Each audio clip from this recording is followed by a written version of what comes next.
You know, there's a brutal truth we often try to avoid.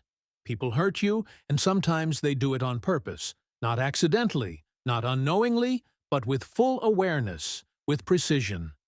And if you've experienced that kind of betrayal, that kind of targeted cruelty, I want you to understand something very clearly. It wasn't your imagination. It was real, and it was wrong. But the question isn't only why they did it. The deeper question is, what will you do now? Because if you don't confront that pain, if you don't integrate it, it will corrupt you. Let's talk about 4 essential psychological truths you need to internalize when someone hurts you intentionally. You've probably been taught, either explicitly or implicitly, to always give people the benefit of the doubt. Maybe they didn't mean it. Perhaps it was just a misunderstanding. Nobody's perfect. And sure, that's often true. Miscommunication happens, emotions flare, people make mistakes. But there's a dangerous illusion hiding behind that philosophy if it's applied blindly and universally, because sometimes it wasn't a misunderstanding.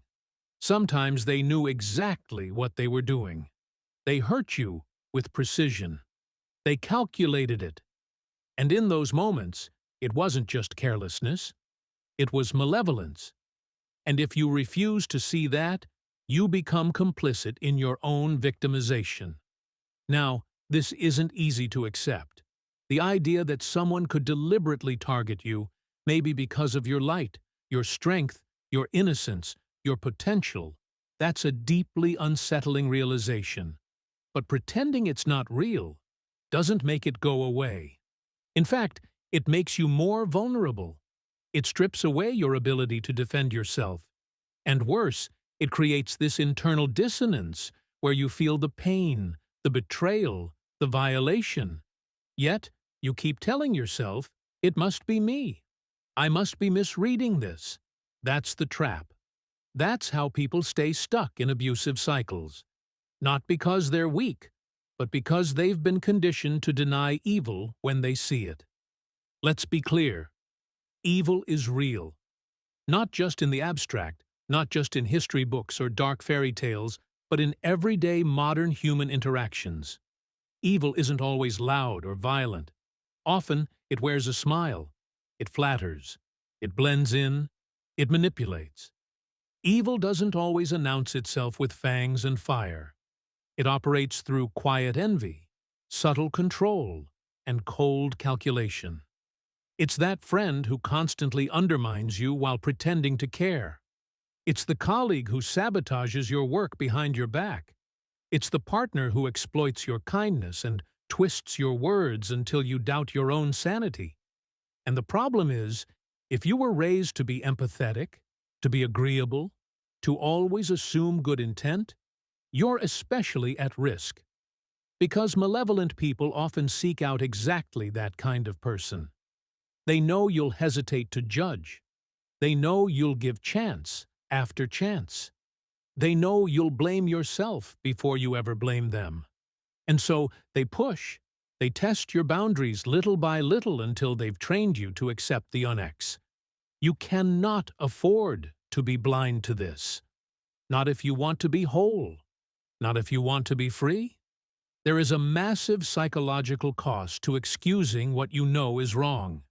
Every time you downplay the harm, every time you rationalize their behavior, you chip away at your own integrity.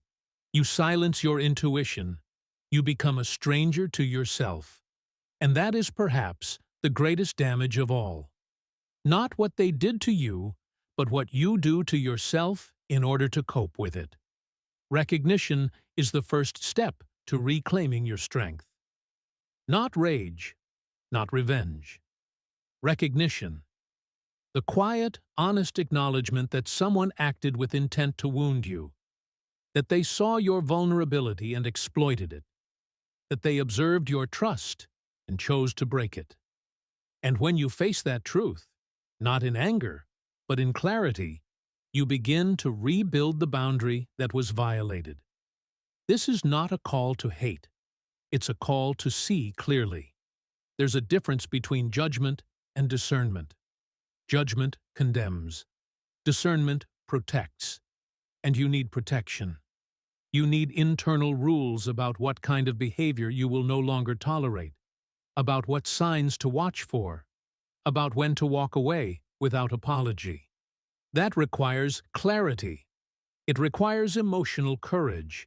It requires the willingness to call malevolence what it is, even when it's coming from someone you once loved, respected, or trusted. It also means letting go of some comforting illusions. The illusion that all people are basically good. The illusion that if you're kind enough, patient enough, loving enough, you can change someone's heart. The illusion that morality is just a matter of misunderstanding. These are lies we tell ourselves to avoid the pain of reality. But they're lies that cost us dearly. When you start recognizing malevolence, when you allow yourself to see it plainly, you don't become bitter. You become wise.